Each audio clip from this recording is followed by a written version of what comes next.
এই তো খিরি করে দুধ জাল দেওয়া আছে। জামাই এখানে শুয়ে ফোন ঘাটছে, পা একদম পুরো ফেলিয়ে সরিয়ে শুয়ে আছে। মুখে আবার পান, মুখে পান, হাতে ফোন, চোখ ফোনের দিকে।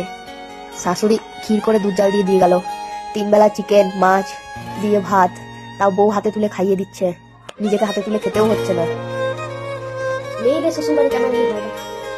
3 বেলা পায়ের উপর পা তুলে বউ বসে থাকবে, খাবে, শাশুড়ি এমনি ক্ষীর করে এনে দেবে, তারপর ভালো ভালো খাবার করে দেবে। কি বলো? মেয়েদের সাথে তো এটা নাই সাথী না, মেয়েদের শ্বশুর বাড়ি এমনি হওয়া উচিত, হওয়া উচিত কিনা বলে? হ্যাঁ, আসার পর থেকে কোনো কাজ নেই, শুধু একটাই কাজ, একটাই কাজ, ফোন ঘাটা। আর মেয়েদের শ্বশুর বাড়িতে গিয়ে রান্না করো নিজে, খাও নিজে, খেতে দাও নিজে, কেউ খুশিয়ে দাও। এটা নাই সাথে, এটা মেয়েদের সাথে নাই সাথে। রুলস একদম সবার জন্য সমান হওয়া উচিত। জামাই যেমনি শ্বশুর বাড়িতে এসে বসে বসে খাবে, ইচ্ছা হলেও কোনো কাজ করবে না, বউদেরও সেটাই হওয়া উচিত। তুমি একমত তো?